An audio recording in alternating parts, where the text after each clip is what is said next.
What's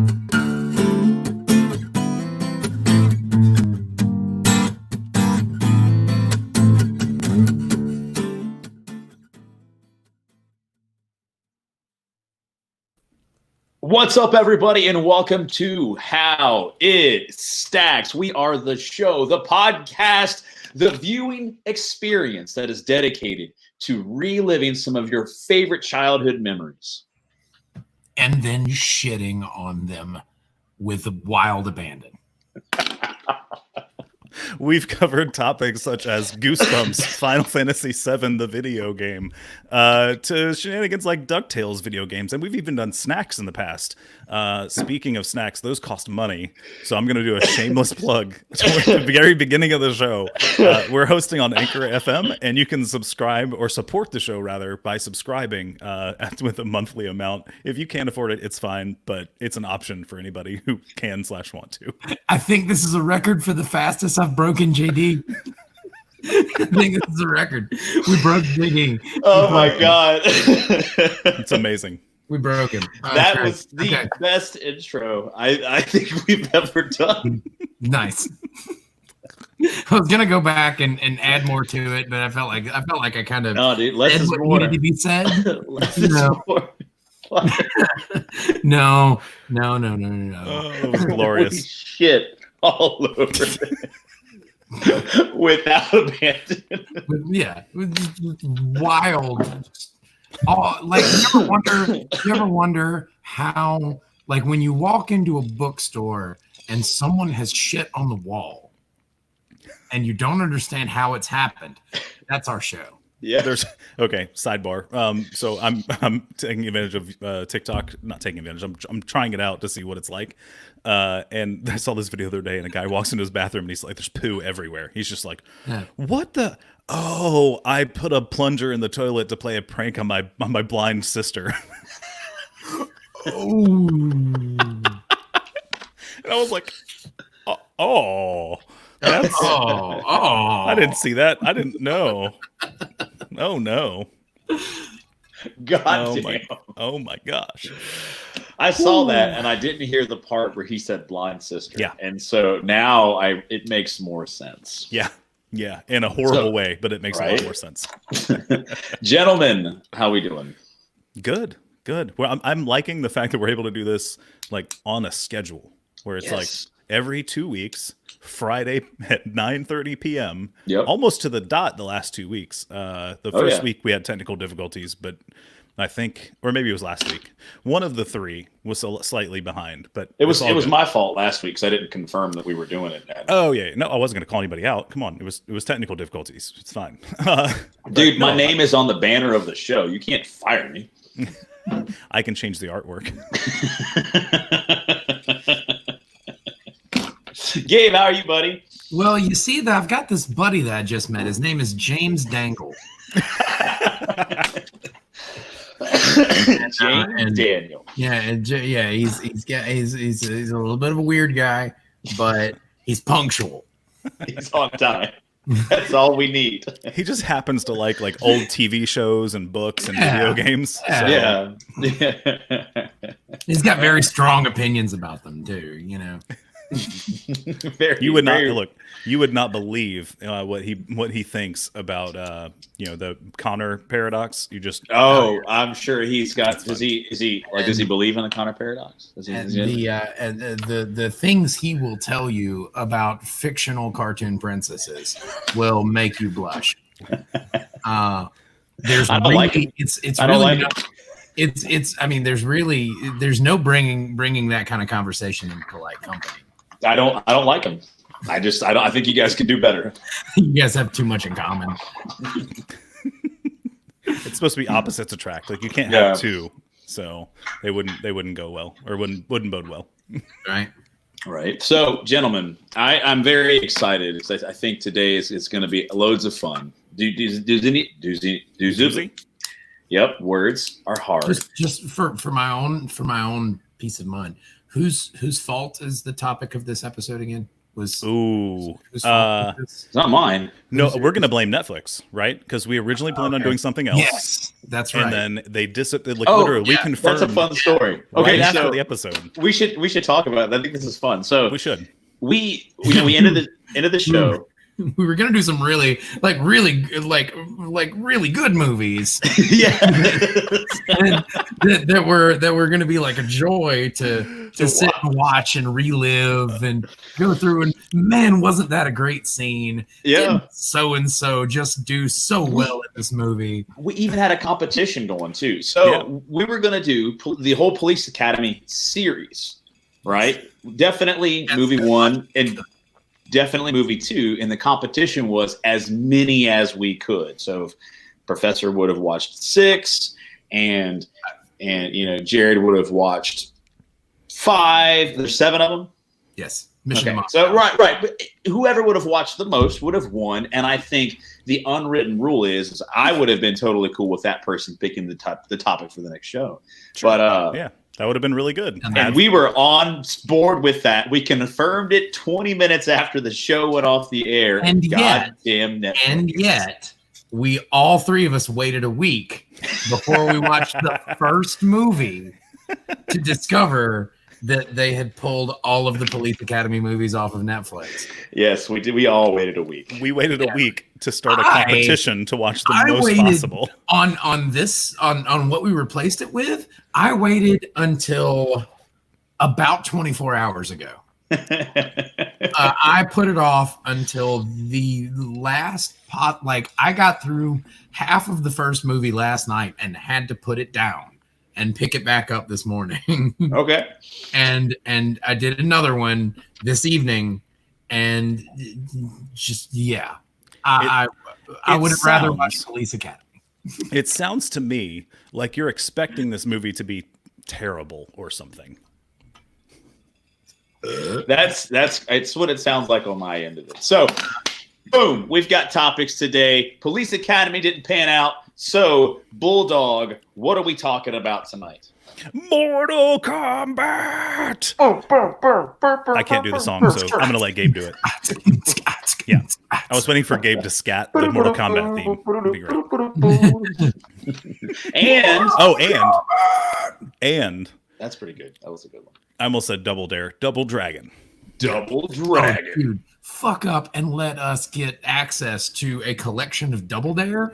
We're doing Double Dare. If you're watching and you somehow have access, yep. Shoot us Come a on, message. Nickelodeon. Come on, It's one of those Nickelodeon. things that's been released on YouTube and just quietly gets put back up every time. Let's see, Right. because I don't know if I can handle not having Double Dare in my life anymore. Well, let's not do it live on the show. Let's look at it. Yeah. later. We'll Let's look later. that up later. All right, so We still let's. haven't technically told these people what we're doing. Yeah, well, I mean, Mortal Kombat and Double Dare, right? We're Not Double Dare. Double Dragon. You're right. Double Dragon. Yeah. My wife officially says she will watch Double Dare with us. So, Oh, wait a minute. although, No way. is it available? It's all on YouTube. Every episode. Well, I Oh mean, probably. my God. Okay, you- guys. Can you tell us? Yeah. I think we should just stop the show or let them watch us live stream us watching Double Dare episodes. On YouTube? Right the fuck now. like right the fuck now. I want to watch Double Dare so bad. Okay. We're going to do How It Stacks reacts to old to episodes of old Double episodes Dare. of Double Dare. I think that we just picked our topic for the next show. Yeah. This So, is the first. We haven't even finished this episode. How it stacks reacts How it to stacks. 35-year-old episodes of Double Dare. Dude, Fantastic. please.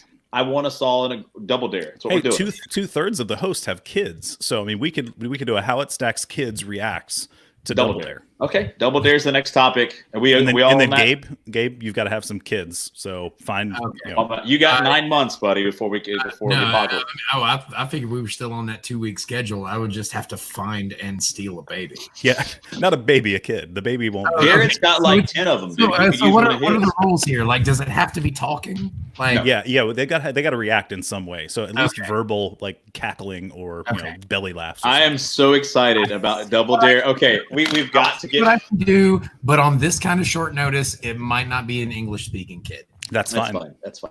Okay. Okay. So, Mortal Kombat Kombat and Double Dragon. Do so much with the time allotted. All right. I'm so excited about Double Dare now. All right, Double Dragon. Okay, We're gonna call Double Dragon Double Dare for the rest of the rest of the show. It's happening. It's happening. I don't have that many memories of Double Dare. There, we would have been. He did it. Double Dragon. I honestly, I remember the movie. I remember it being nothing like the video game. Yeah. And that's really where that stops for me. I did enjoy the movie a lot as a kid. And yeah, I don't honestly remember much about it. I don't remember a whole lot of hype around it. I don't remember like, oh my God, I have to see this film all the time or anytime it was on. I remember watching it, when it came on basic cable or whatever. But that's essentially where it stopped for me. So I'm the one to blame for picking it because we needed a second movie, and I'm a cheapskate and didn't want to pay to rent Mortal Kombat Annihilation. So I was like, let's do a different fighting. Let's do a different fighting movie. I was like, Double Dare, dang it, Double Dragon. Oh, that's gonna happen all night.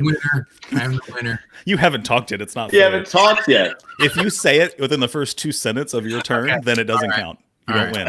Hey, Gabe, what are we watching? Shut it.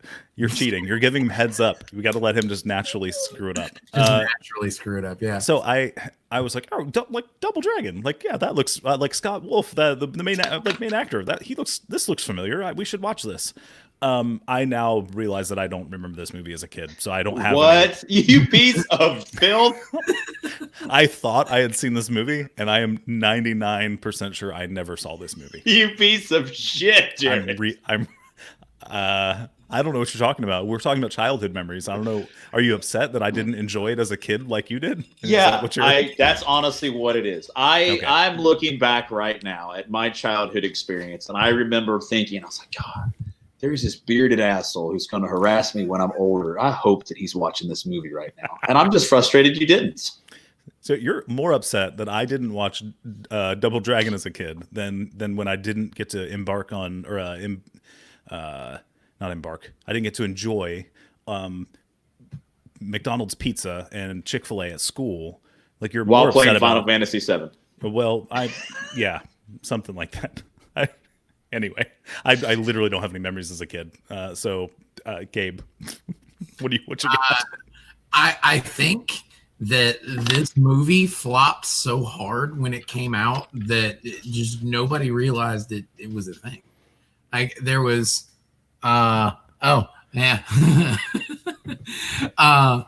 So yeah, I know I know I saw it. Like I knew it was a thing because I was a video game nerd and I watched all the video game movies. Yeah, me too. Terrible they were. I'm very familiar with the works of Uwe Boll. For better or worse. Yeah. No, I watched all the video game movies because I wanted to support the video game movies. I wanted to see more of them. Right. And the only way to get more of them was for them to start making some damn money. I mean, I went and I shelled out good money, and I know I watched this, but it didn't stick. It didn't stick at all. I don't remember much, if anything. I have a vague recollection of Robert Pattinson's hair, or not Robert Pattinson. What's the T-1000? Yeah. Whatever. Oh my God, his hair! Holy shit! I had vague flashbacks of his hair, but apart from that, I don't remember much. I didn't remember fake ass Michael J. Fox. Or the other guy. Well, no, I was gonna. Well, we're getting into adult stuff, so. I mean, well, we've all firmly established that we don't really have any childhood memories of this. So this is going to be a short episode. Oh no, we still talking about Mortal Kombat, so it's fine. We still have to talk about Mortal Kombat. Yeah. So let's get through Double Dragon, and then we'll. Well, I think, yeah. I mean, honestly, I'm fine. Like, yeah. Do you have any actual like ingrained memories of the movie, like something that you can chat about? Because I don't have anything for Double Dragon. Yeah. Well, I think Double Dragon as a game was an awesome game because what it did was it was a cooperative side-scrolling fighter, and back in those times, like those were the games. You had Ninja Turtle games, the Mario games, then it became Double Dragon and Contra, right? Yeah, Contra. Thank you. All of that style of game, right? And it's like, wow, this is a 2-player game. I can play with my buddy beside me and not take turns. That would have been around when like Final Fight and Streets of Rage and right. All those things, they all probably have grassroots in Double Dragon. Yeah. And so when the movie came out, we're like, that's what I think everybody was collectively like looking for, an experience similar to that. And it really was like, Ian here, see, he relates. Yep. He's like, Double Dragon, the best NES multiplayer. That's awesome, right? Right. So with that in mind, and then this movie comes out, and even as a kid, we're like, I'm sorry, we froze. Oh no, I thought your camera froze. No, some good acting. Maybe I should get back into film. I had to flip over and look at the live comments because I was just looking at JD bitching at me in the front. I wasn't bitching at you. I was bitching at this one. That one. Okay.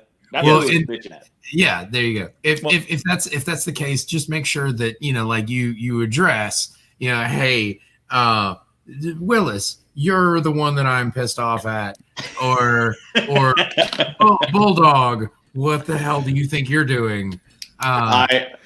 Just for future private communications, just be clear who you're bitching at. I will be honest who I was bitching at. I will talk about who I was bitching at on the second part of the show when I can talk about this as an adult. So I think it's safe to say, right? So even as children, we can all admit, or as adults talking about how it was as kids, that Double Dragon just missed the mark. Like, it was so far away from what we wanted it to be, that it just beat 'em ups in general are not known for having story. I mean, you don't get story in, and not just Double Dragon. I mean, Final Fight, Streets of Rage, Turtles in Time. Like even the big beat 'em up games were very light on story because that's not what you played for. That's not. But I think I agree with you as far as like exposit, like an overarching theme. But I think what those things did well was they delivered the story with their gameplay. Like, I remember playing Ninja Turtles, and I felt the story progressing. Like, I felt that I was moving somewhere, and I was going through this narrative as those characters. Like I was moving from the left side of the screen to the right side of the screen. I just need a better imagination. No, okay. So I will agree with Ninja Turtles. That had a story involved. I don't know that I recall the plot of Contra. Like, you were shooting people and trying. No, you gotta kill the terrorists. The flip side of that is Mortal Kombat, which another example of games that were not built on having a good story or a plot to follow.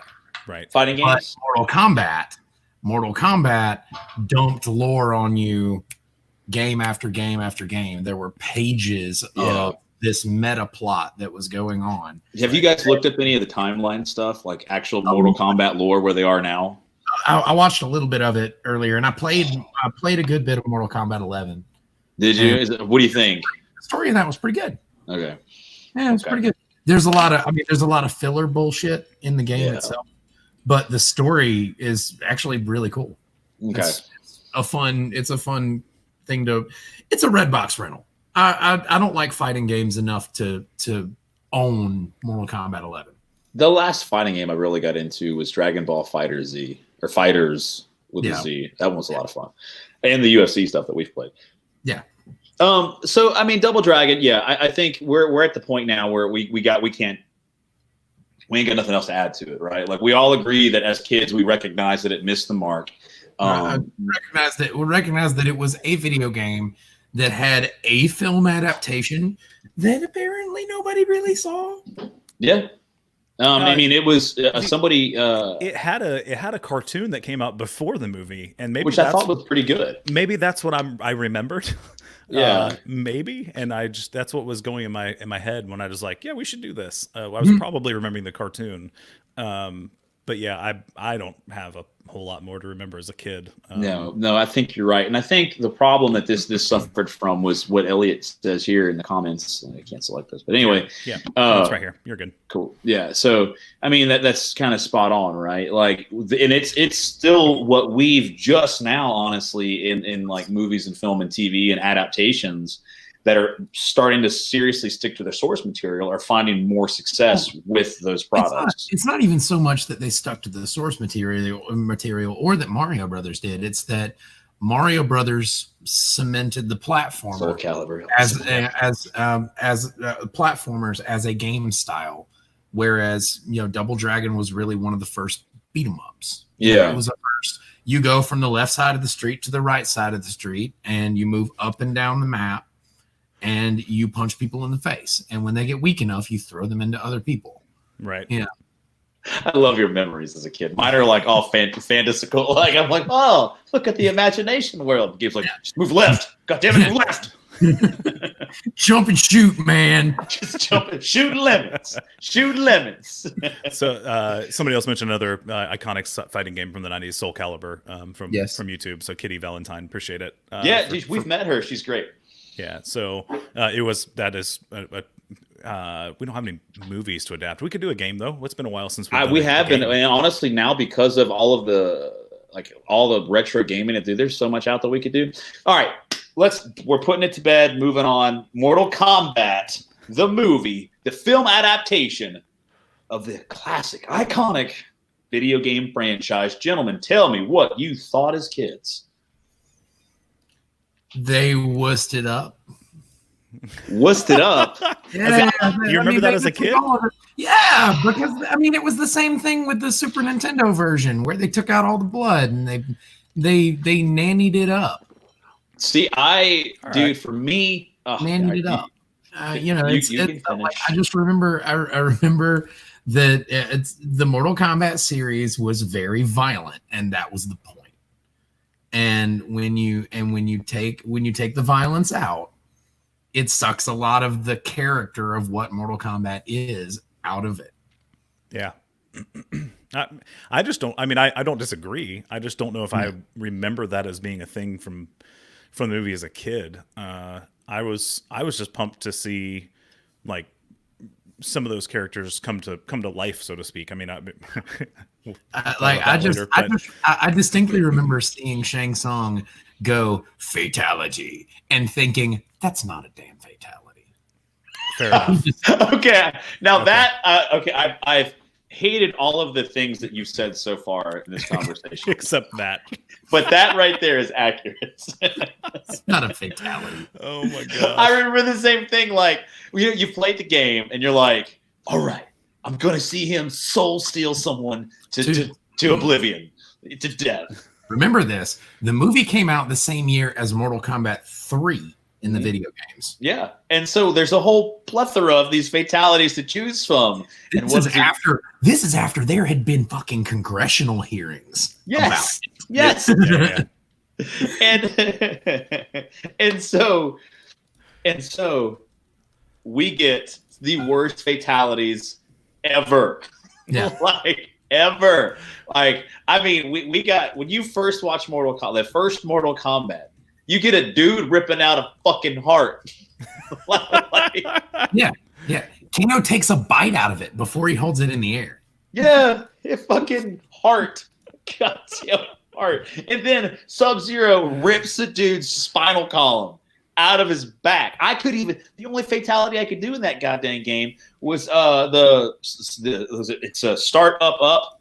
It's the Scorpions, the flame mask thing. Oh, yeah. Sure. Yeah. That was one everybody knew. Yeah, right. Yeah, that was the easy one. And then we got that one.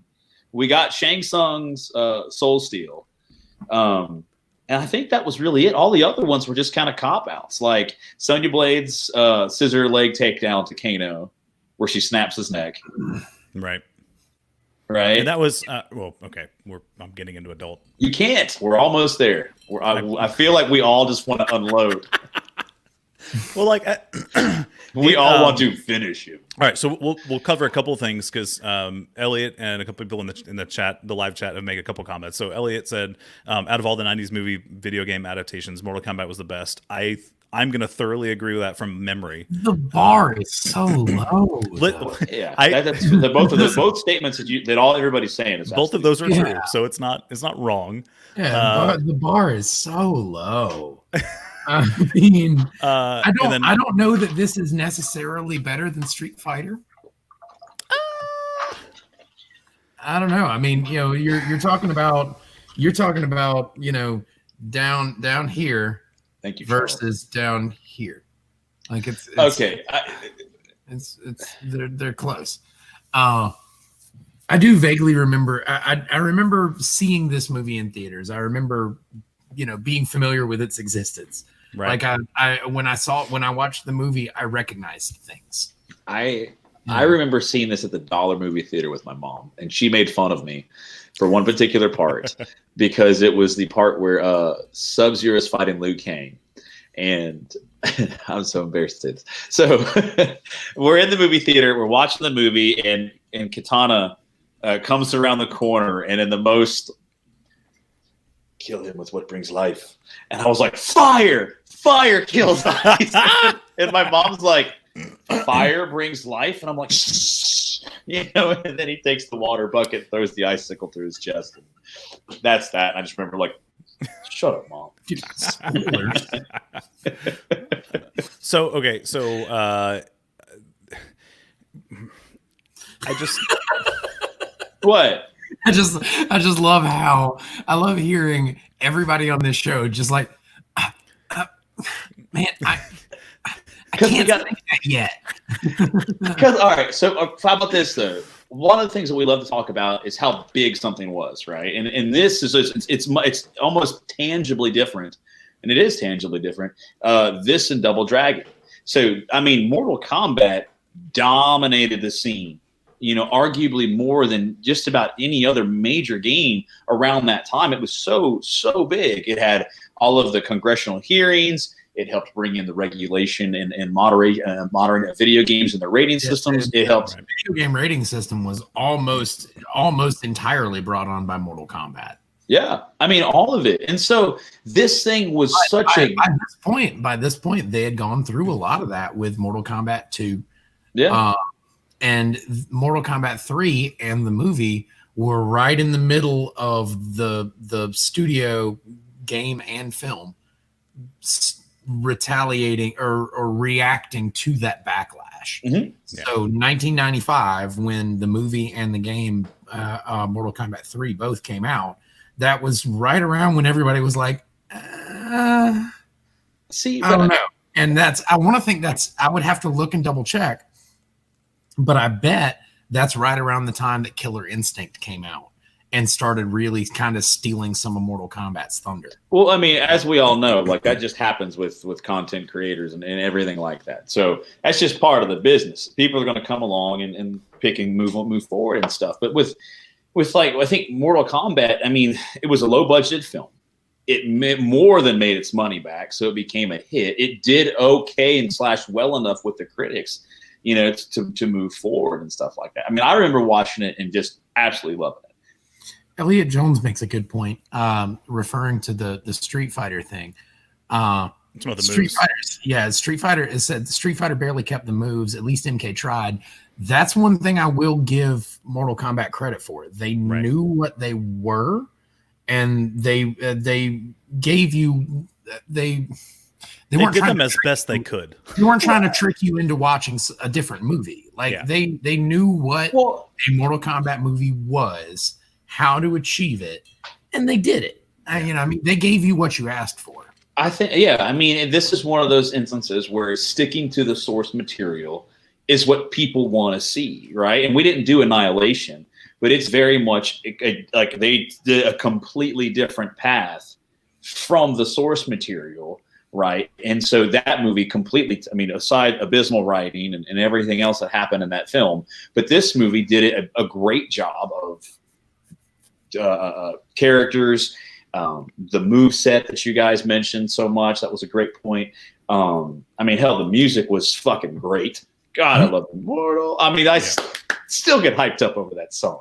You know, true story. As a fitness coach, I actually played a bunch of the Mortal Kombat soundtrack during my fitness classes. I had about like high BPMs, right? I had like 30 people rocking out to like Kano's fight music.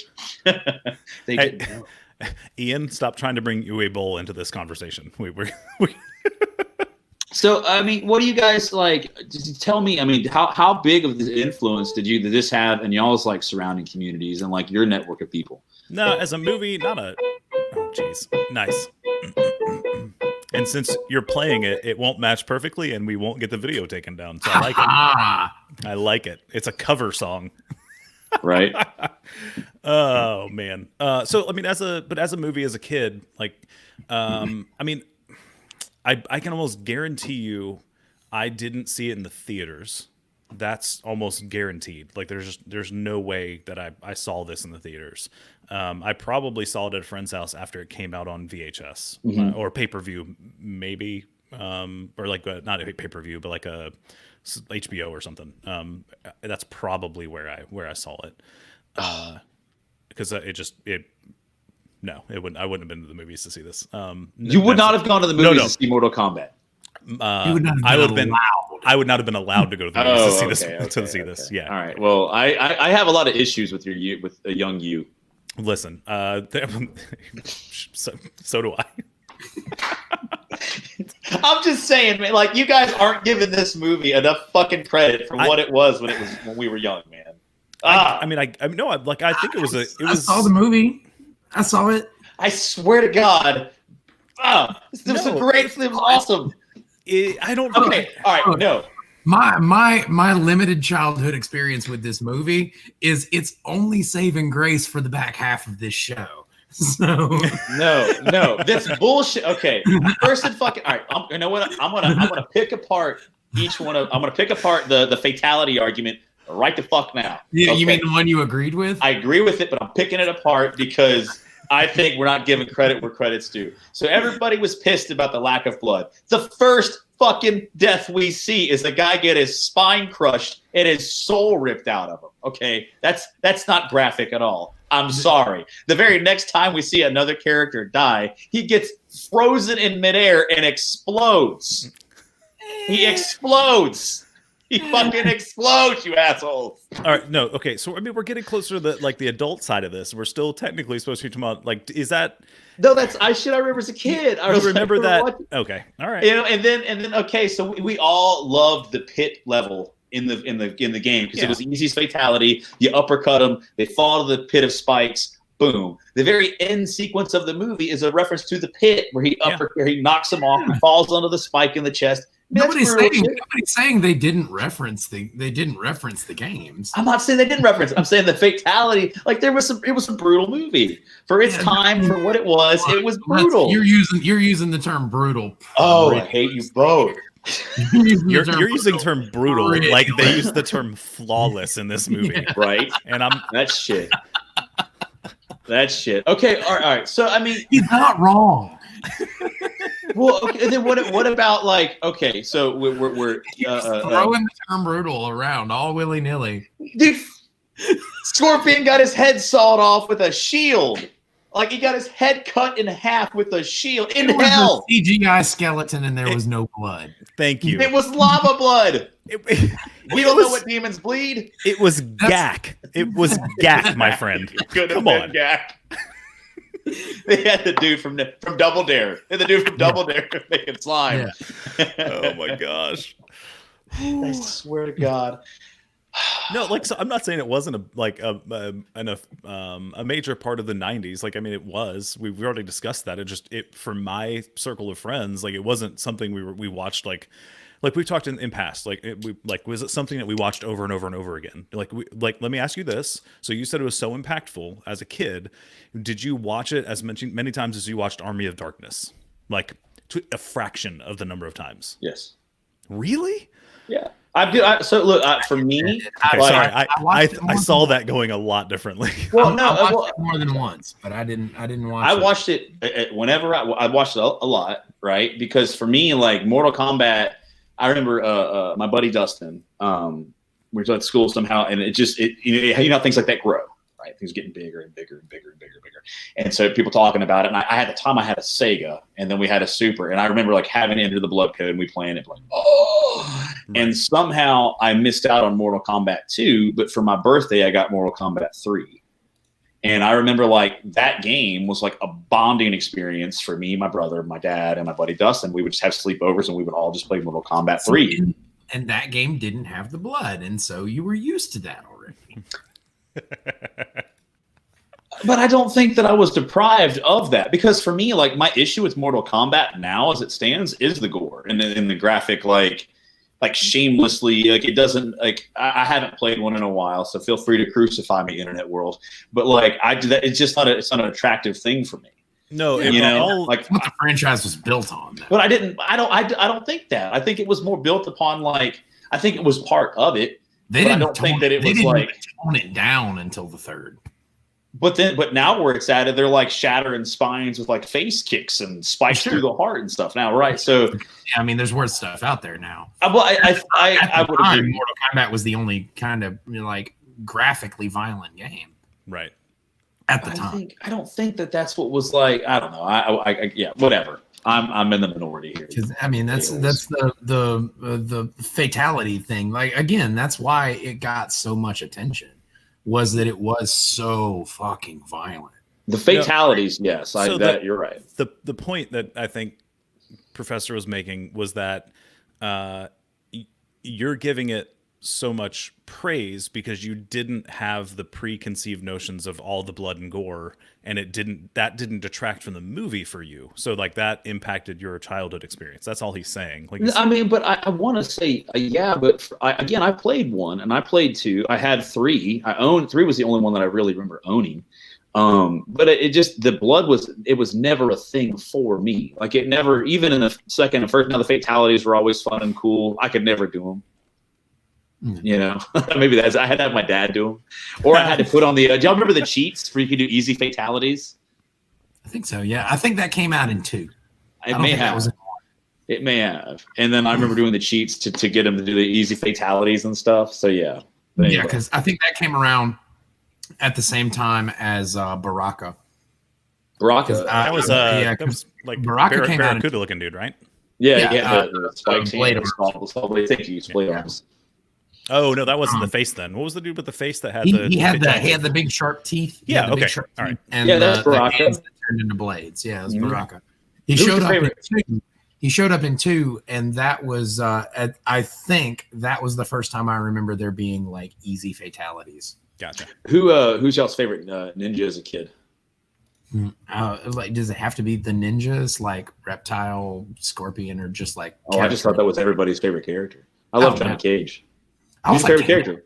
You like Kano? You seem like a Kano, like a fuck. I was like Kano. All of his moves were hold back for 2 seconds and then forward and then hit a button, kind of like Guile. It was like Guile Street Fighter. I will say stereotypical. I mean, I think it was Scorpion. Just the rope get over here thing. That was probably my go-to character, generally speaking. I like Johnny Cage because I think punching like the dick punch thing was hysterical. Yeah, with like Johnny Cage. I totally did.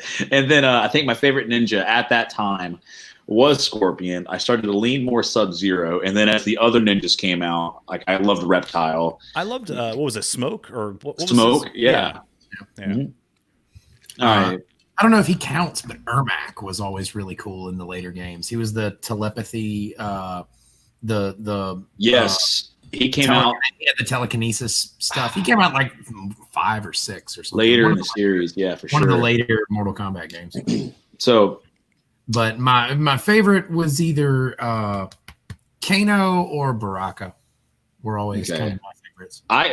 Sector became my favorite in 3, only because like I could cheese ball one of his moves. Oh yeah, that's it. It's really the only reason. Sort of like you did with Johnny Cage's Dick Punch, right? Yes, I mean, that's why you played Johnny Cage. No, yeah. Don't fucking deny it. Everybody did the Dick Punch. I love that. Even in the movie. He does the move. This is bridging. This will be our segue into. We're at that point. We gotta get to it. Are you saying we're going into adult impressions? Is that what we're doing? Yeah, sure. Okay. So even in the movie, where they did plenty of very cheesy things, they did not have the actor try to do the noise that Liu Kang does during the bicycle kick. Oh, thank God! I will tell you. I've seen. He didn't try to do the noise. I wish he had tried to do the noise, but I understand why they didn't. Yeah. I've seen so many fights and like MMA fights and stuff like that. I will say Mortal Kombat fights are the most vocal fights of all time. Oh man, that's what we need to do. Okay, we've got a whole new show to put out now. We just take we take whatever like public domain fight footage that we can get our hands on, and we just splice in Mortal Kombat sound effects. I'm in love with it already. Every time somebody does like if there's like an Anderson Silva fight or something, he does like a kick off the cage, we do the bicycle kick sound. We just got renewed for a 3rd season on that show now, just by idea alone. Oh yeah, I'm telling you. All right, so no commentary or anything. We just the fight with the spliced in, and we released and it has to come out in the Mortal Kombat intro music as they walk to the ring. Yep. And then like we techno cut. Not like the actual Mortal Kombat music. Just like me on the cheapest synthesizer I can find. Like Napoleon Dynamite's Casio piano. Yeah. Nice. I like it. All right, guys. So adult impressions, man. We can we just get Double Dragon done? Yes. Okay. This asshole right here. It was me. It was me. Ruined my night. So okay, I have to come clean. So like I picked it, we put it on, and immediately I went, this was a bad idea. Yeah. No. Like within I minutes. thought Mortal Kombat was bad. It was so bad. I thought Mortal Kombat was bad. I didn't realize just how good I had it. Yeah.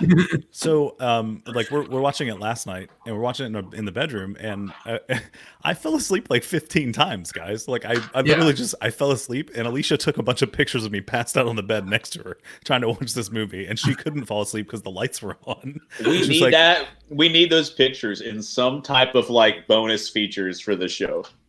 Hold on. Let me see if I can find them. Yeah. Keep going. I'll try to pull them up. So, dude, all right, I did the same goddamn thing. So, like, I watched Mortal Kombat, and I was like, okay, cool, on to the second film, right? And I find Double Dragon, I put it in, and the narration comes on. I'm like, that's T-1000. Cool. All right, I'm in, yeah. And then like it pans back and it shows his hair and his like the whole like crew, and I was like, oh no. Then like I literally, hold on, I have a timestamp of when I texted you. Yeah. Let's see. No, you said it was like 10 minutes in. You were like, really? Do we have to do this? I started it. You tried to get out of it before we started the movie. I started it at 5. You're like, no, man, you can't stream it anywhere. We should just ditch it and just do Mortal Kombat tonight. And I was like, no, it's on Amazon Prime. It's free. It's know. Fine. At 5:03, I started it. 10 minutes in at 5:13. Do we have to? And I said, I had to. So you I got swear, to. like I have. I mean, I should have put a list together because it's been a while since I've done it of things I'd rather be doing than watching Double Dragon. Yep. And on that list would have been punch my own Double Dragon repeatedly. There, right there, passed out, trying to watch this movie. Yeah. Yep. I couldn't, dude. Here's what's crazy.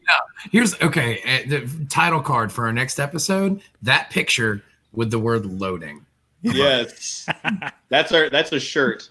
So it's a Final Fantasy VII remake episode, right? Yeah. Right. I will say. So what's weird though is I enjoyed Mortal Kombat research more, but it was more entertaining to watch Double Dragon. Does that make sense? Yes. I mean, outside of times I fell asleep, but yes. Like, I thought Double Dragon, it felt like a clusterfuck.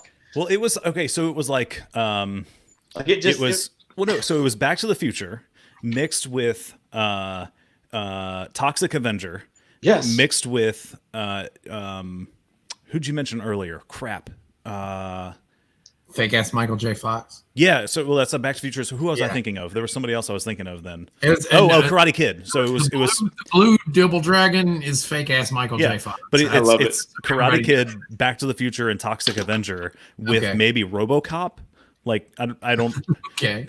It's just it felt like some weird hodgepodge of like, oh yeah, like that movie was good. We should throw in some of that, and we should throw in some of that and some of that, and it turned into like I don't know where we're watching anymore. Like there was evidently a giant earthquake in 2000 that destroyed Los Angeles, and 7 years later, I could not follow the plot of this fucking movie at all. My wife looked at me and was like, I tried. What's going on? I was like, come on, Alicia. It was from the Great Quake of 2000. Did you not see the news ticker? Like, come on. Well, that's the part that got me is like, Ian, it is very Kung Fury.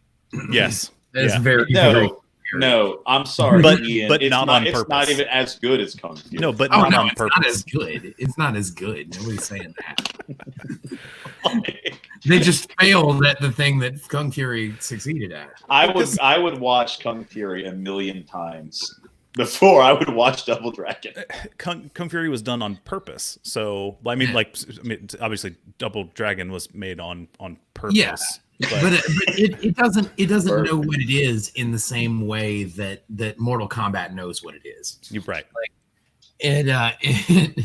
it's Mortal Kombat has a self-awareness about itself that Double Dragon just doesn't even come close to.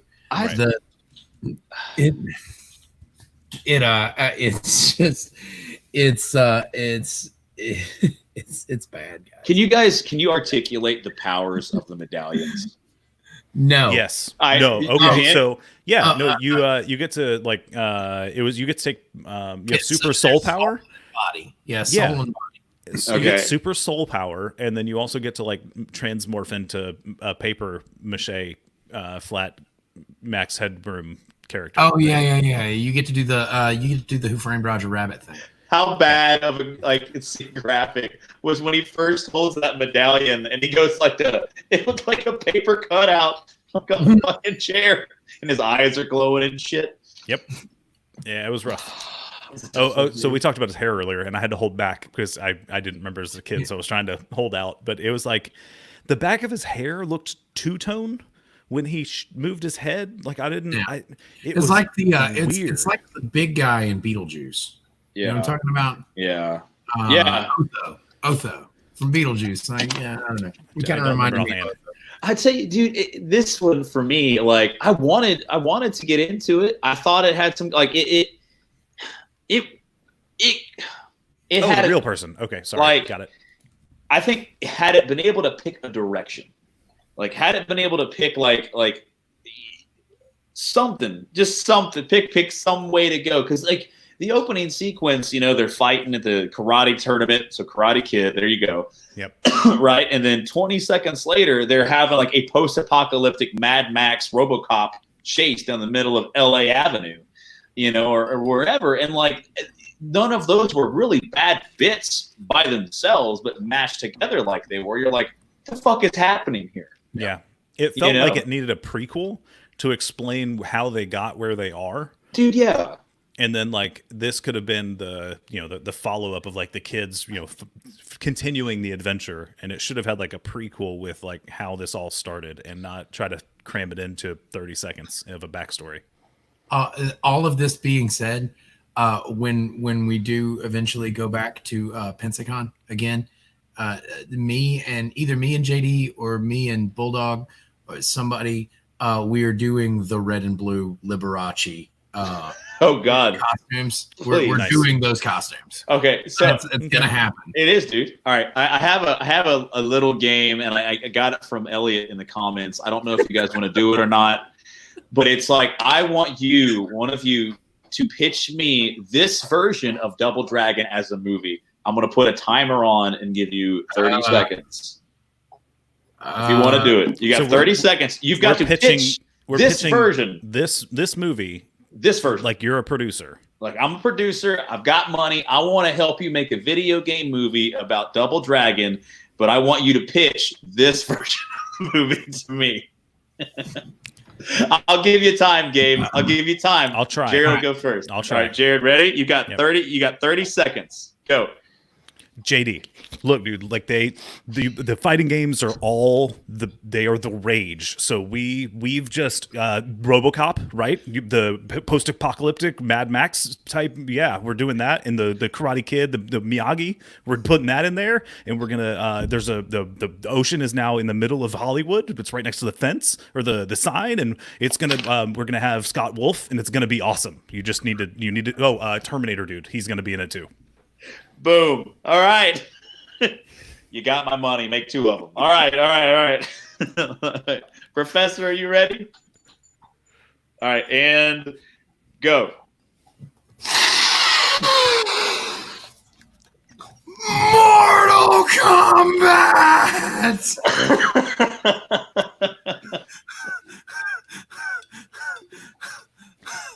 Oh, we already did that one.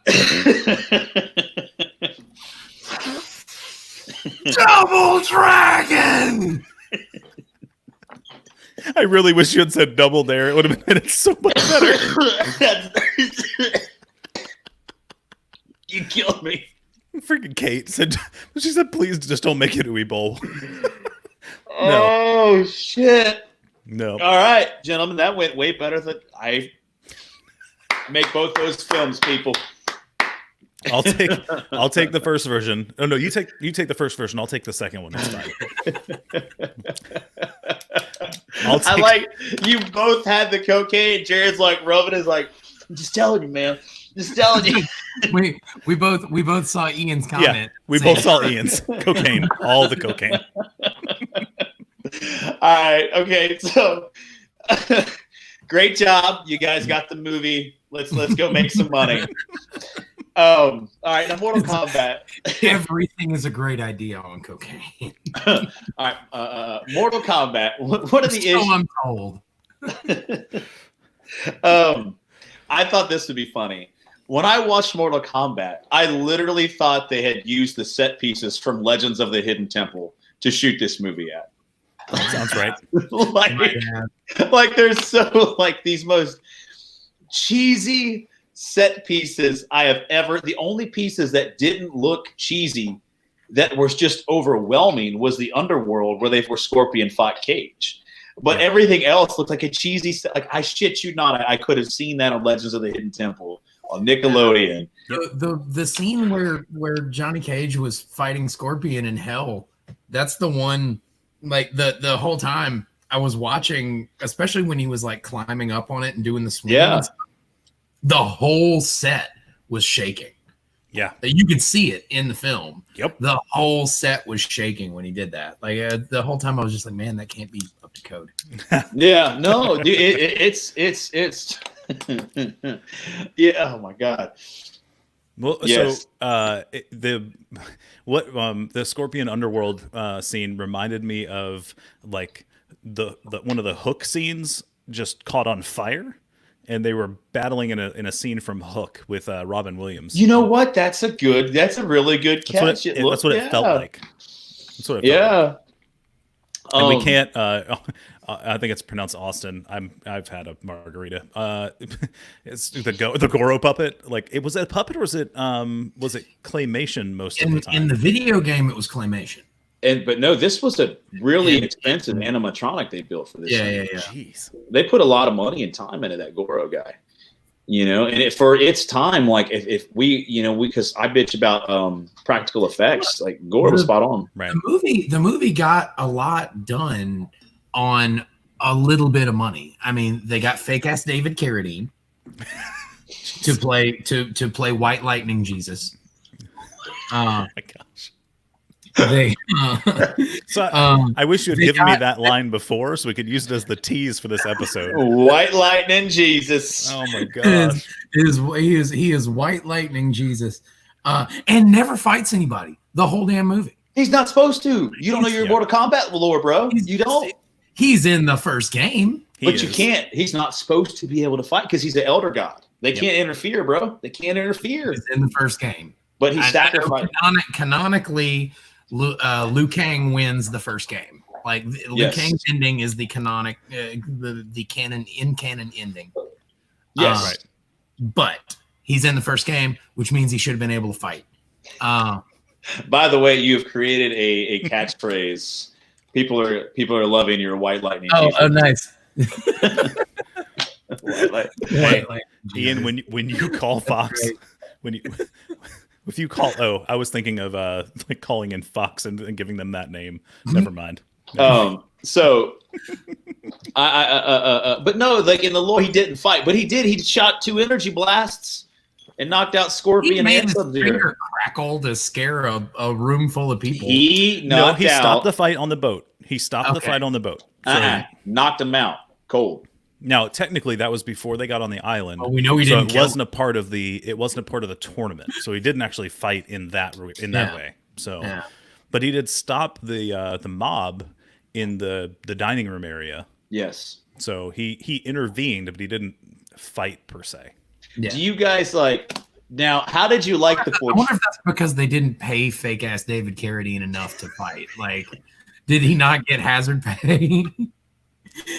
He was just he was rolling in that Highlander movie money, man. I mean, dude, I'm just telling you, there was parts of this movie that I absolutely loved as an adult, and I will tell you this: we're bashing Raiden. I like some of his one-liners, but Johnny Cage for me, I felt was fucking perfect. The casting in general was pretty good. Yeah. That's sort of what I'm getting at here is that they got a bunch of like relatively unknown actors. I'm legitimately Veronica Vaughn was probably the most well-known name in this movie, next to fake ass David Carradine. Right. I'm telling you, dude. Like as an adult, the one-liners that Cage spit was the funniest shit. Like I kept myself laughing, especially the part where they had captured Sonya and she's in like I don't know why they put her in some like skimpy dress, and he's like because she's Veronica Vaughn in the Mortal Kombat movie. And he's like nice dress. like apocalypse hat. I don't know. I love that they took the time to like straight up 80s blow out her hair to make it just as big and Melina as possible. Yep. When they first showed her, I legitimately asked myself, wait a minute, is that Melina? Yeah. Because she had the big, Bride of Frankenstein hair. That's not God dang it. That's Sendel. Thank you. Sorry. That was but I knew where your head was. I couldn't think of her name. I like that. I think like Shang Tsung, I think the way that they got him, they're like, okay, dude. The actor that played him was great. I think they're like, you've got 20 lines. You're going to say them the whole movie. So just have fun with it. You carve them out of wood. You have 3 lines, and you're going to say those 40 times. So how does a flawless victory work? Nobody knows. Just throw it in there. Because I mean, there were flaws in some of the ones that he called flawless victories. Like they got hit. Yeah. That's the point. So whether they blocked it or not, it doesn't count as a flawless. It doesn't count. So the part I think a flawless victory is the one where Shang Tsung says it is. That's bullshit. Fuck that noise. No, I think a flawless victory was where Johnny Cage punched Goro in the balls, ran off, and then kicked his ass off the goddamn mountain. That fight was quick. That was a quick fight, bro. Yep. Charles called it out. Yep. It was, dude. And like like for me as a kid, it kind of gave me a complex. I was like, dude, that guy's dick was like, he hurt his hand. I was reading. I was watching a history of Mortal Kombat lore earlier today because I listen to YouTube videos when I'm driving, and I was listening to a rundown of the history of Mortal Kombat, and they were talking about how initially it was very much supposed to be like Bloodsport the game. Like it was very centered around Jean-Claude Van Damme. Yeah. And somehow in there, the talks with him fell apart. And so they just made a martial artist who turned into a hacky washed up actor and who does splits and punches people in the nuts. And it's hard not to think that there's a little bit of bad blood there. Oh, I'm sure there. Well, he left this. He didn't do this movie to do Street Fighter. It is a very fuck you reference to Jean-Claude Van Damme every time Johnny Cage walks on screen. That's why he's so good. Dude, he's great though. He's great. He's so great. Like the part where he tries to get Liu Kang to take his bags on the boat. Right. He flips him a coin or something. It's like, come on.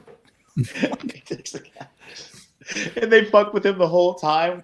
Oh, another fan. And he walks off. I thought Liu Kang was great. I thought I liked the twist on his character. I thought they did fun with that, man. That was nice. I think he was the brother dying part of lore? I don't recall that offhand. I've watched that damn lore video, dude. It's a 30-minute timeline video, and I've seen it a couple times. Oh, the one that I was talking about, I'll send it to you, but it is 2.5 hours of Mortal Kombat lore. I'd like to watch it. I dig this stuff. Interesting. I dig it. Post that after the show. Post in the comments in case anybody else wants to watch it. Yeah. Sure.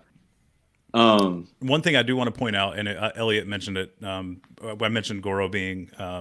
I thought it was claymation, but it was actually puppet. But the CGI, freaking reptile, dude.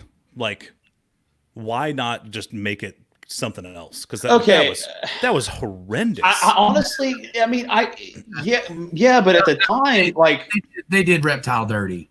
Like, they just make it claymation. They gave him a fight scene, and they let him be ninja. I wish they would just let him be ninja sooner. I kind of keep him invisible.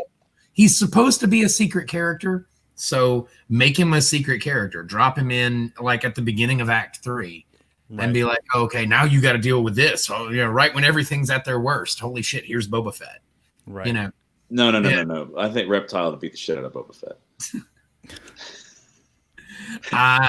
Probably.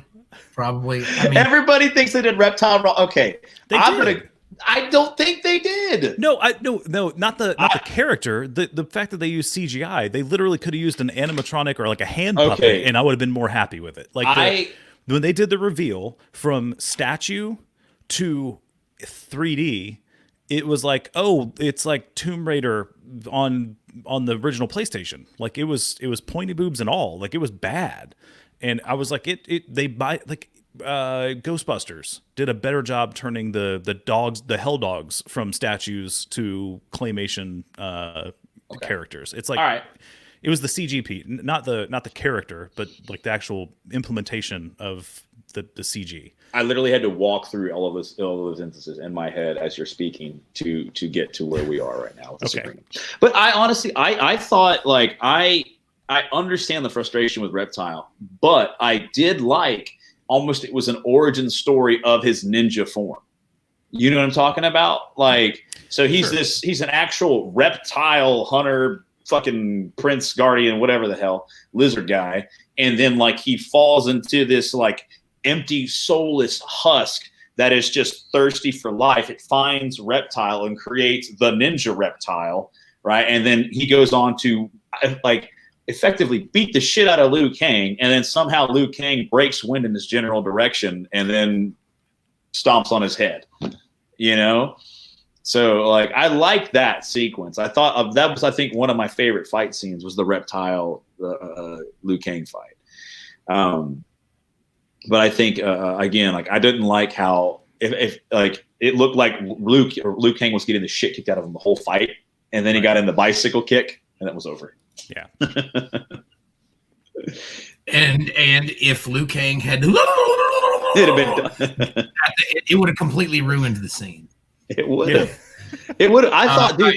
That's the link for the YouTube Mortal Kombat history of Mortal Kombat link. If you're watching the video and you're not on Facebook, there's the link. If you want to copy it, go to the Facebook page, like the post, like the page, and then copy the link.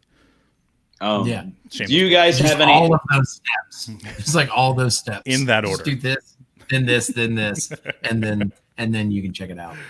Do you guys have any favorite fight scenes or any favorite sequences as an adult, or something that you just absolutely like couldn't stand? I mean, I did like the Goro scene where he actually he utilizes all four arms. Like it was, it was like they didn't write it out, right? Because it would have been easy to do it without letting him use all four arms as an advantage. But that was good. Favorite scene though. Favorite fight scene. I'm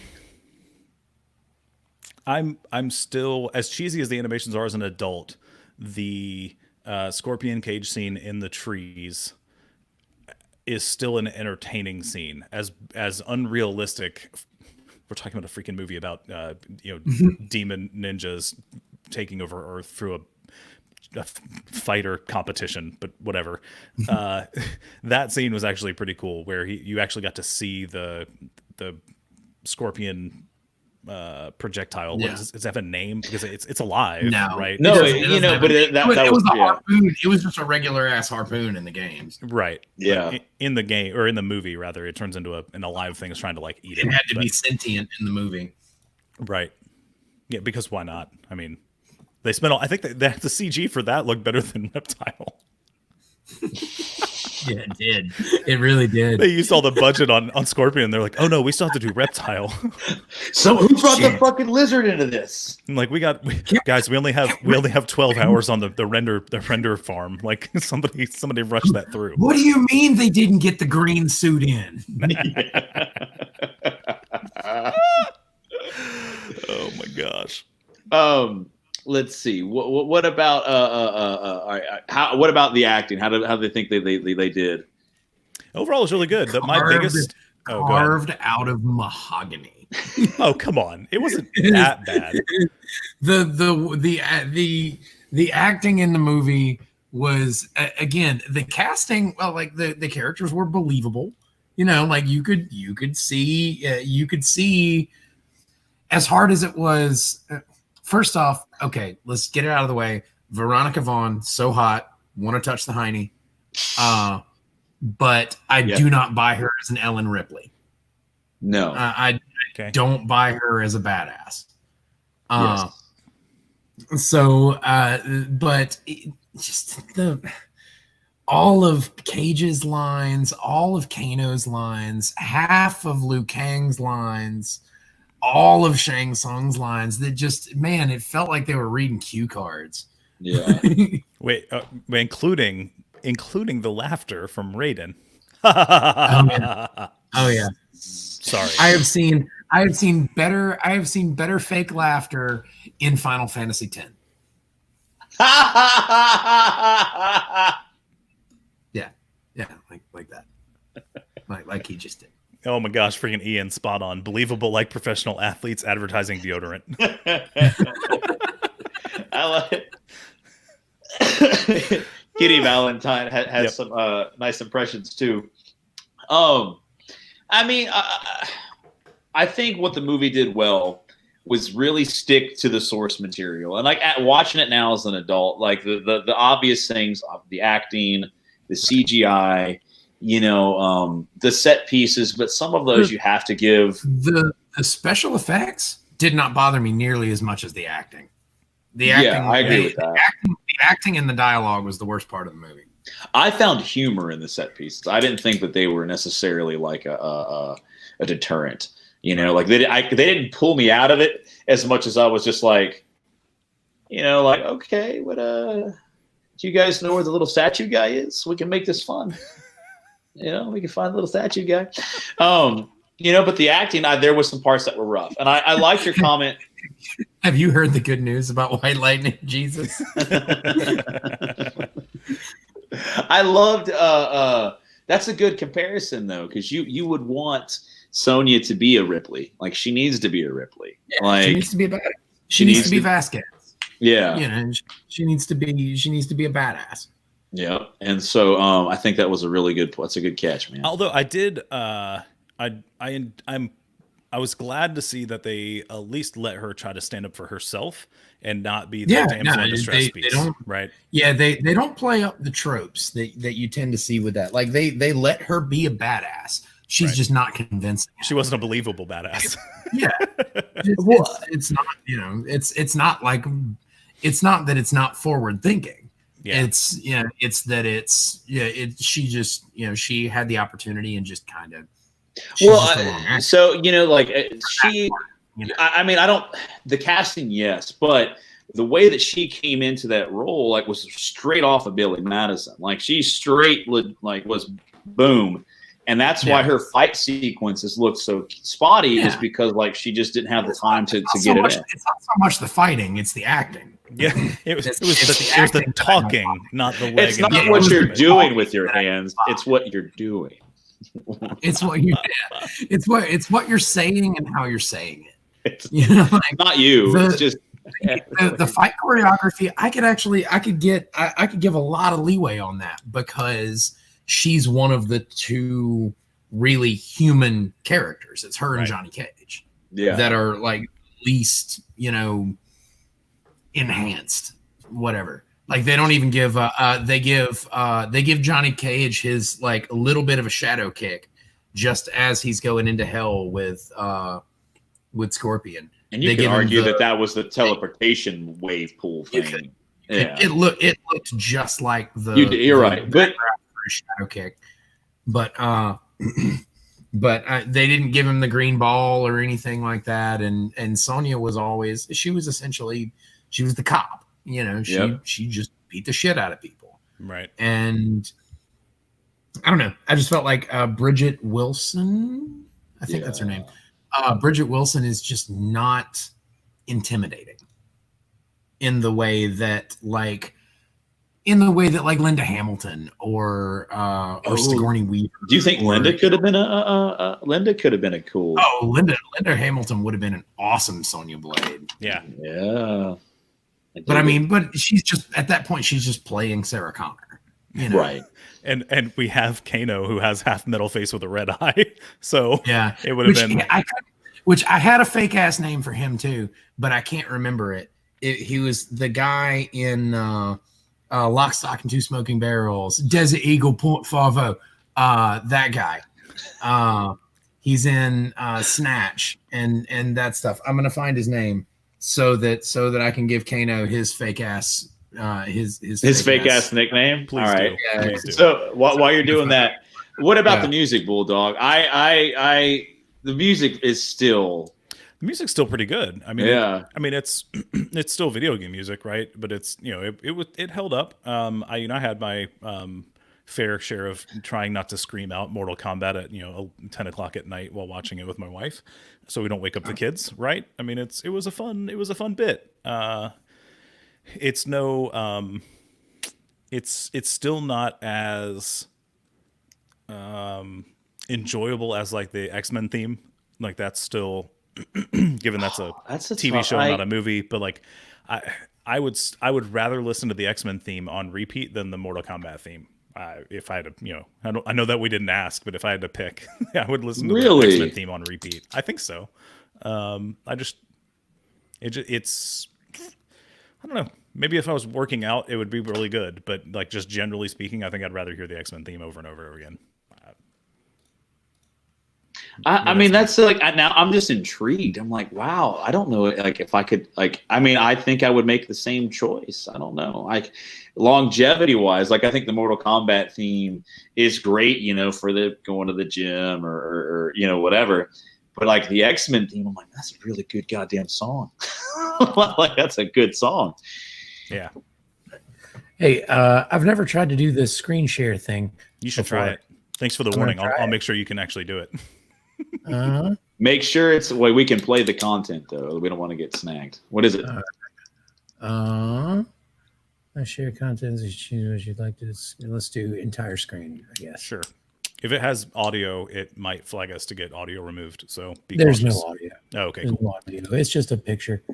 So, you ready? Yep. Fake ass Vinnie Jones. Kano. Fake ass Vinnie Jones. He'd have been a good Kano.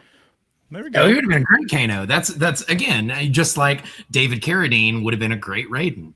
Yeah. Michael J. Fox would have been a great blue Double Dragon. Like I could have sworn that I knew. Clearly, it is clearly who they were. Oh, that was cool. Did you see that? When I flipped back over, it went. Hang on, we'll do that again. Oh, what are we doing? Sorry. So here's Vinny. Here's Vinny. All right, and then Oh yeah. boom. Okay, that was cool. All right. What was I gonna say? Oh, Scott Wolf, the guy that played the blue Double Dragon Dare guy. Yeah, Michael J. Fox. I could have sworn I've seen him somewhere else, but I looked up his IMDb profile and he did not look familiar from any other. Oh, content. I've recognized him. Yeah, but what from? Yeah. But like I looked at his IMDb Stuffed? profile. Yeah, right. What's his name? Scott Wolf. So it's 12 made-for-TV movies. Probably. So just because Kitty brought it back up, we let her bash on it a second ago, but she mentioned she has a lot of nostalgia for the movie, most because of her age. And it was the first time she saw something that personally she interacted with, and that's, I mean, that. I hope that's a positive reflection of the memories, but we thoroughly enjoyed the games too. It's the movie that we have a bit of a contention with. I think it sounds like. What is it? Mortal Kombat movies. What did she say? Rather, oh, that she has a bit of nostalgia for it because because of her age. And it was one of the first things she connected with as a Oh yeah, I see, universe I see. or a yeah. What do you call it? No, it totally, like you're vested into. You have vested interests. You know, like you've connected with it, you played it, you've seen it, you grew up with it, and then boom, here it is on the big screen. Yeah, totally. That's kind of what I mean. If anybody hasn't watched our show before, because we're kind of rebooting at this point, that's kind of the point. Is we want to go back and think about stuff that we used to like as kids or thought we liked as kids. In this instance, and then try to figure out if it holds up, the hype holds up now that we're adults and are going back and watching it again. So all of our comments have nothing to do with whether or not we thought it was great as a kid. It's whether or not we think it's just as great now. And that's probably a good segue in doing that. That was actually going to be my question, because I had some real nasty connection issues and I missed everything you guys just said. We actually... Yeah, we're there because we've talked about music, cast, almost ad nauseum on all of those plot points, and I think that, right where we're at now is the stackage part. So yeah, like we've talked about Double Dragon, we've talked about Mortal Kombat as a youth, what it meant to us. Now as an adult, revisiting it. So, gentlemen, How It Stacks comment board, it's time to stack these things. So, Double Dragon. Ooh. Can I go? Yes. Can I go? Go Can ahead. I go? Yes. Can I go? Yes. It sucks. I didn't watch it as a kid because, or if I did, it didn't make enough of an impression to last. So now we know why. It's hard for me to say that it stacks because I don't have anything to stack it against, because I don't remember watching this as a kid, but it sucks. If you had no memory of it then and you have memory of it now, so you remember nothing. Are you better off or worse off for having memories of it now? I don't know. At the very least, like none of my cherished childhood memories were destroyed.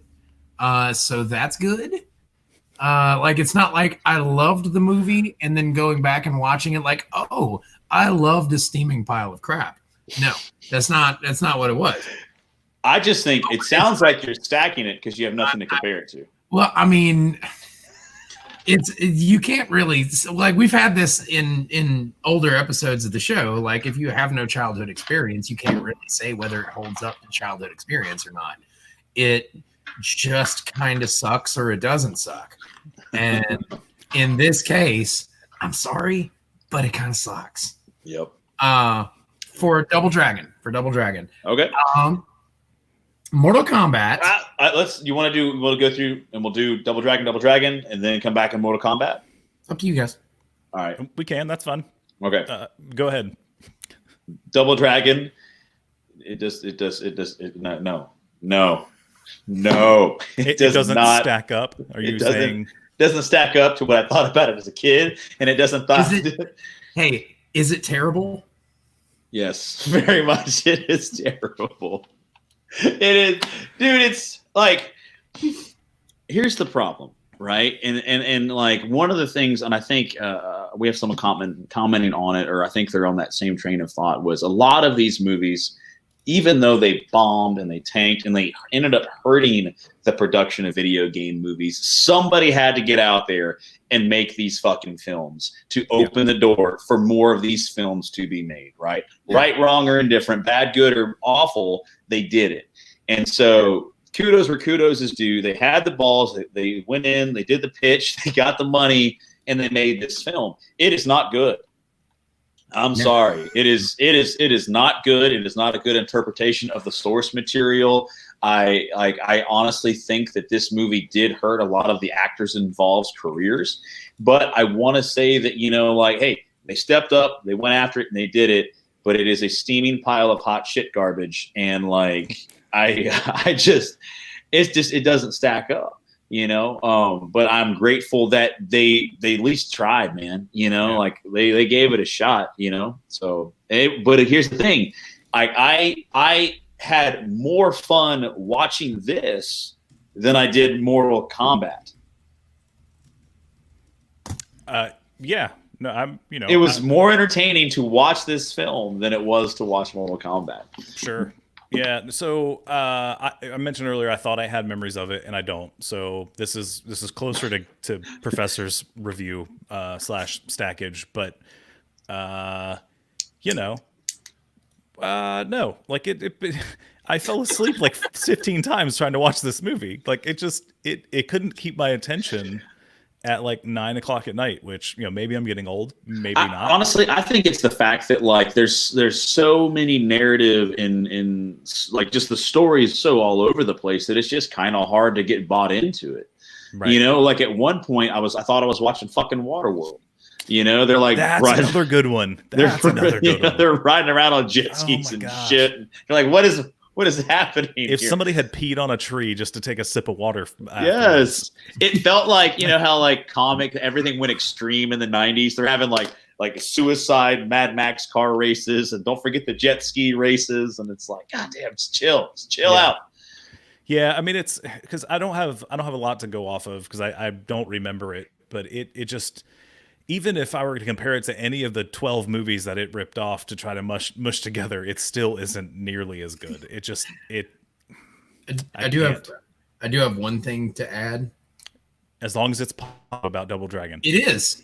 Look, oh my god, yes, bring it on. So the newscast hosted by George Hamilton and Vanna White with weather by Andy Dick is the most 90s thing I've ever seen. Oh, okay. So Andy Dick came on, and my wife was like, what?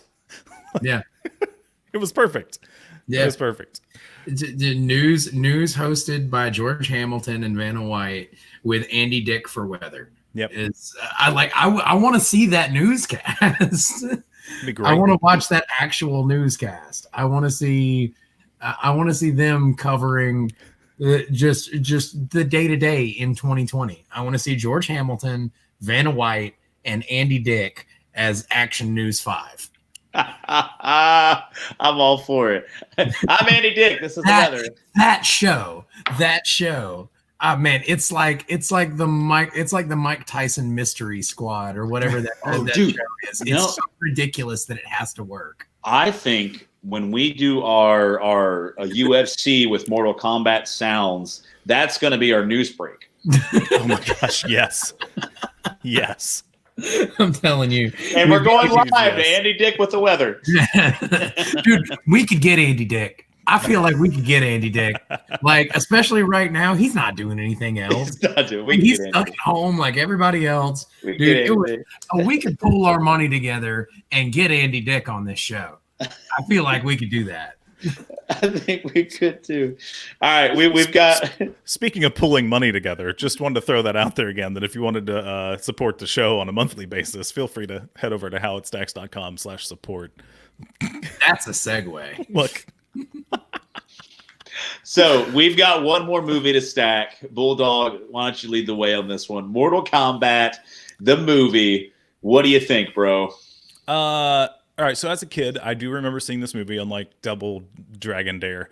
Double Dragon Dare. You like it? That could be a cool movie. Double Dragon Dare, the land of Anyway. So I remember it, and I remember the video games. I mean, I didn't play anything past probably 4 that I can recall at least. But yeah, I mean, it is what I expected out of that movie. I will say that. So like it wasn't a great movie. I think we're all fully aware of that. But it was what I expected, and I stayed awake. And I don't know if I would do it again anytime soon, but I think I would say it's stacked. All right, I would say it's stacked. I put yes in that poll. Sorry, guys. I created a Facebook poll and I put yes instead of yes. Whoops. That's what I get for trying to type and talk at the same time. But yeah, I would say it's stacked because it's what I expected. It was a cheesy fighting movie based off a video game from the 90s that I vaguely remember being kind of terrible in the first place. So yeah, but it was good. I mean, my wife and I got to sit here and watch a cheesy movie with Highlander put on a horrible wig with a giant forehead that he doesn't have in real life, and I'm not sure why they gave it to him in the movie or why they hired him in the first place. Exactly. But it's got to be part of it's got to be part of, we really need to pass off this white guy as a Japanese lightning god. So what can we do? We'll pull his hairline back like 6 extra inches. I mean, they gave him a giant like 5 head. Make it gray. It was. I don't understand like why. I'm just glad they didn't give him a long wispy mustache. Well, like they did. He's not that great of whatever. He's not that great of an actor, right? Let's just. Yeah. I'm not an actor, so I'm not like. It's just qualitatively speaking. Just he's not my taste. We'll say that. But why? Why not just? Why, yeah, right. Why not just find somebody who fits the role better if it's going to be bad in general? Like, I don't understand. Did he have that big of a name in? Well, 95? I mean, he's fucking Highlander. He was the Highlander. It's not nothing. It's not nothing. I mean, you got to think like honestly. It's frustrating. I'm with you, but I think like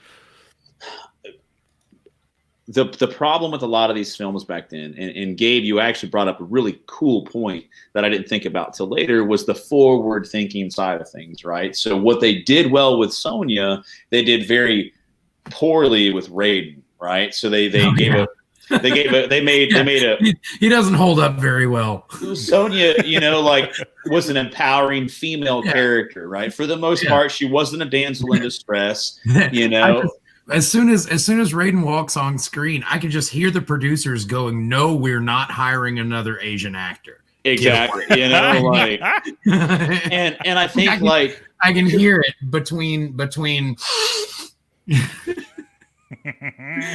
But I think he I think that hurt that role because even in all like visualizations of the character, he's very Asian character, and like I'm trying to think. I was like, could Mr. Miyagi have played Raiden? Would that? I mean, you could have got any number of great kung fu actors, that have done serious roles. Like, I mean, it doesn't have to be a jokey, like a stereotypical, sort of a role. Like he doesn't have to be that way. Like I didn't like that they made Raiden into comic relief. Yeah, I didn't like that either. That really bugged me because I've always seen him as one of the main characters in the franchise. He is the main character of the franchise, or is a main character in the franchise. Liu Kang is the Luke Skywalker of the yeah, he is the front runner slash. Not well, front I mean, runner, as the games progress, that changes. You know, like I mean, but it still ties into his family. It's all about, you know, Katana and Kung Lao and the lineage of Liu Kang. He's also, I mean, Kung Lao becomes one of the main center points. You've got, you know, Raiden stays one. The ninjas are always in the mix somewhere. And then they even had Katana's in there because she eventually, I think, gets married to Liu Kang. She at one point wants to rule a realm with him, and he decides to stay on Earth with the with his group of people. I think they might have tagged onto that in 11. Did they? Okay. Well, there's so the whole lore. Okay, I'm sorry, we're getting way off topic, but I say yeah. I think we're still on you. I think we're still on you stacking. Me, I'm struggling, but I'm going to have to say no. It doesn't stack, and it's not as severe or bad as it was with Double Dragon. I actually really think this movie was a very, very positive step for video game films. I think it was it did very well from the source material. I would defend against the brutality, argument. I think the fight sequences were intense. I think when you have a female on the ground on her, or like in the turtle position on her forearms, elbows, and knees, and takes 2 kicks to the stomach that lift her off the ground, that is a very brutal attack. Okay, I'm sorry. I watched fighting. That's that's gonna hurt whoever the fuck takes that kick. All right, I have a rebuttal for that. Okay, I'll let you. I'll let you finish. Okay, finish your point. But so I think the brutality is there. It just, for me, doesn't live up to the play or the fondness that I had to it as a kid. I thoroughly enjoyed it as a child. Thought it was awesome, badass. Wanted to be a ninja. Loved the ninjas. But it just doesn't hold up to what I thought about it as a kid. Do I think it is a great thing for film and TV or video game movies? Absolutely. Do I think it was a positive when all that was getting put out was shit? Yes. It just doesn't live up to my childhood memories. All right, Professor, take us away. Okay, so the great thing about Mortal Kombat is that it is Enter the Dragon plus all of the most ridiculous parts of Big Trouble in Little China. I think you've been quiet this episode because you've been coming up with these most badass summarizations, analogies, and nicknames. That is the way I see this movie. It's Enter the Dragon with all the most ridiculous shit from Big Trouble in Little China. My argument against the fighting in Mortal Kombat, it feels to me like they had the actors swing shit around and they had to edit it to make it look good. In Double Dragon, they look like they actually learned their fight choreography. Well, I was watching. I'm gonna let you finish. Yep, you're right. The whole time I was watching Mortal Kombat, I felt like it was just reaction shots spliced together. Like they took a 3-minute film of the actor for Johnny Cage swinging a stick around wildly and cut that into 3 2-second reaction shots that go between other shots of people prop falling. Makes sense? Yeah. Whereas in Double Dragon, and this is something I do think I'll give Double Dragon credit for, I feel like they actually did choreograph their fight scenes really well. And the actors that played the 2 Double Dragon guys learned their choreography. There was there were a lot more continuous shots. Yes. There's a actual choreography. It's as not opposed to what looked like more editing. What's the fuck? It's a camera term, and they did it in Daredevil, and it's a continuous take. And they use the comparison of. It was the same thing in Old Boy. Yeah, it's if you go back, like I think it's Taken 3. where Liam Neeson's character goes to jump a fence, and there's 16 cuts of him going up this fence. Right, something stupid, and then you have the fight sequence in Daredevil, which is the beautiful cinematography, where it's literally just one camera shot all the fucking way to the climax of the scene. Right. And you're talking a good 10, 15 minutes of choreographed fight sequences. So I think it's a good point. That's the one thing that I did have against the fighting in Mortal Kombat. Is I felt like it was a great job on the part of the editing team, but I think that's fair. With the whatever real life stuff happened that kept them from being able to do it. I know you mentioned before that Bridget Wilson came straight from the filming of Billy Madison to this to do her fight scene, was getting the choreography on the breaks between shots. I get that. The other actors don't have that same excuse. And so there were a lot of spots throughout there where I felt like they were like, oh, this guy can't fucking do it. Just have him swing the stick around for 5 minutes, get what you can, and then we'll fix it in post. Right. It felt like there was a lot of we'll fix it in post in the fight scenes for that. That being said, I remember this movie being bad. Going back and watching it now, I appreciate that they know what they're selling. Like, they give you the video game. Here's Sonya versus Kano. Here's Johnny Cage versus Scorpion. Here's Liu Kang versus Reptile. And it's broken down in it's almost as laid out as it is in like Scott Pilgrim. Like, you see it queuing up and getting ready, and you get fighter A, fighter B, and then fight, and it starts. Yep. They're giving you the video game in film form. And I can appreciate that in a way that I couldn't when I was a kid. So I have to say Mortal Kombat holds up to my very low bar that I had for it. Yes, exactly. My very, very, very low bar. Yep. I enjoyed that more than I thought I was going to. Some of that could be because I watched it first, and then I had to turn around and watch Double Dragon. Had you watched it the other way around, you're like, this is the Citizen Kane of video game movies. I feel like the watching Double Dragon made my process with Mortal Kombat seem a little rosier in retrospect. Right. Jared isn't allowed to help next time. Yeah. But no, I think we've got a topic picked out, right? So we're good. Yeah, it was yeah. What was it again? Double Dare. Yeah. That one.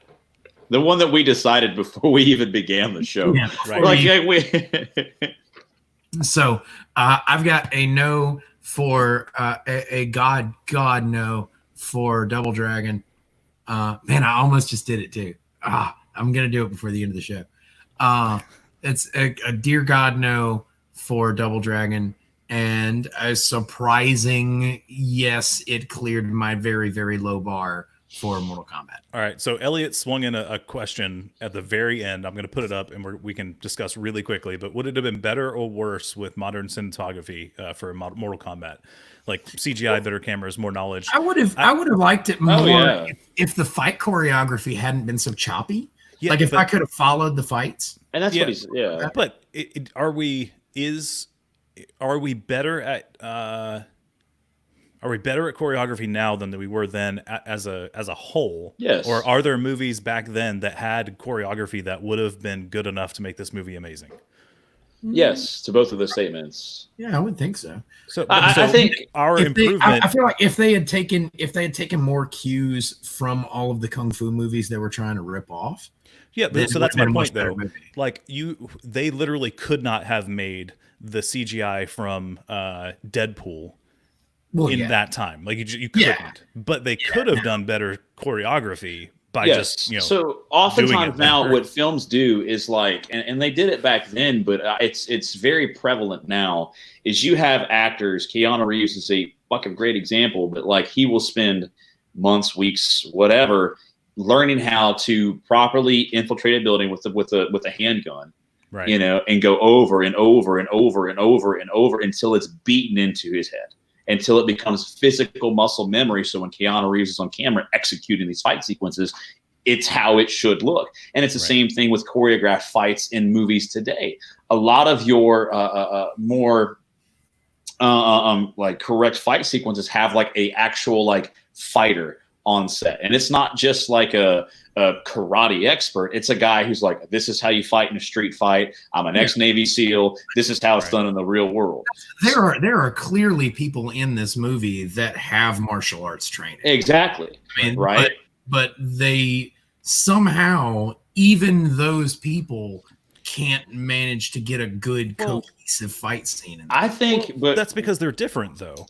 And like, I don't know how much more time we want to spend on this. We've gone on for an hour and 42 minutes at this point. But this is turning into a long episode. Like, choreography and fighting are they're like a Venn diagram. Like, there's a little sweet spot in the middle that's like, this would be great, but like, an actual fight doesn't look pretty. It's supposed to be effective.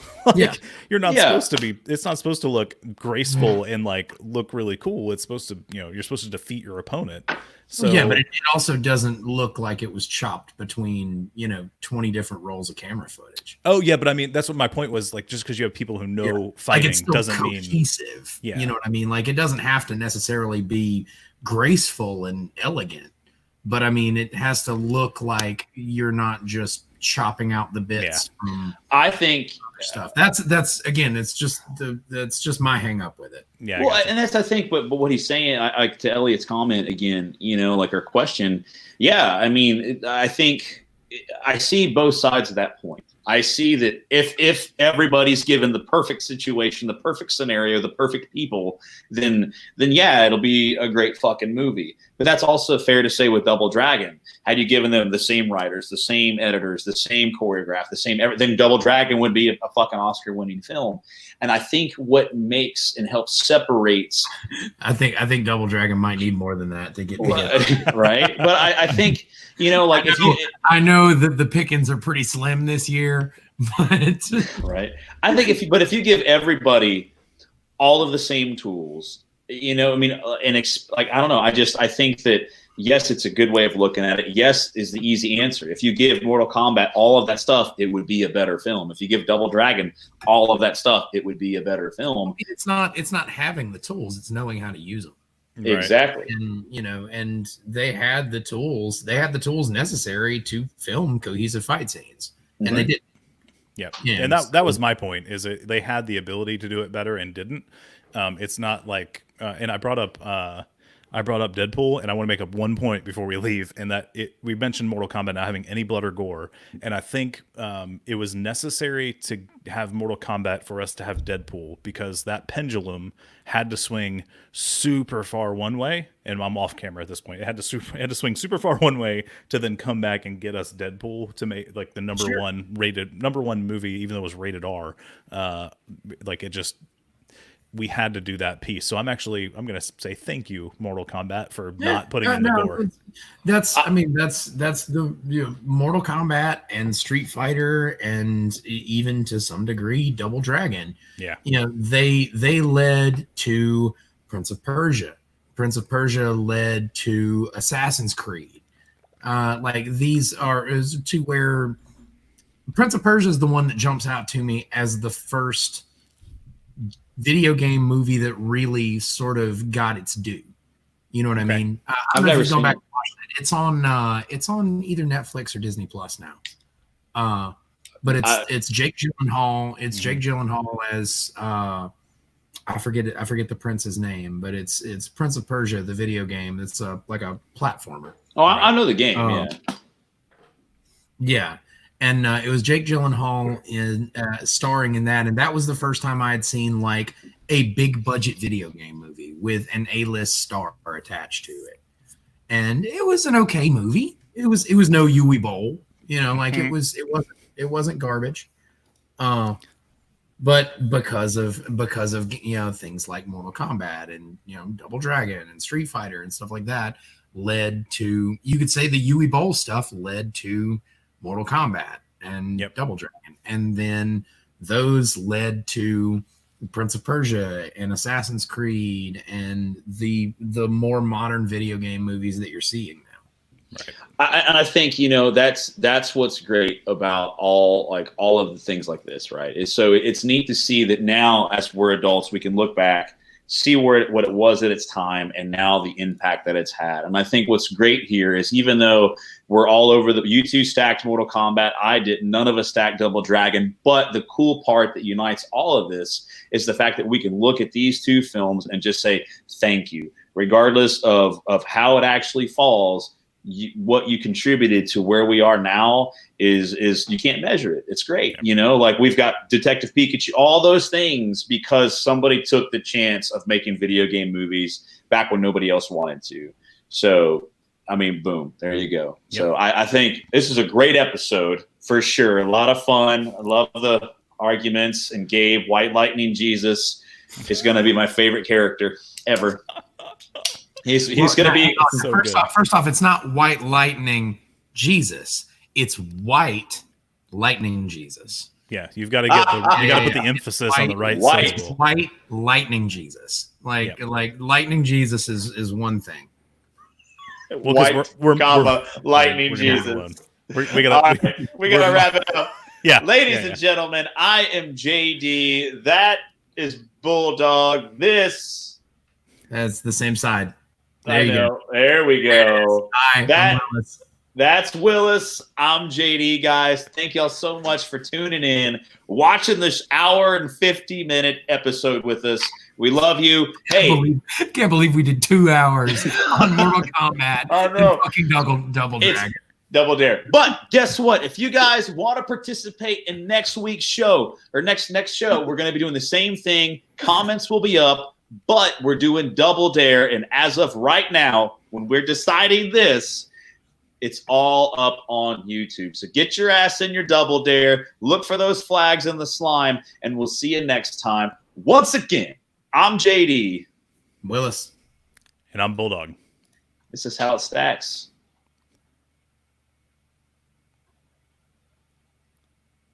Bitches.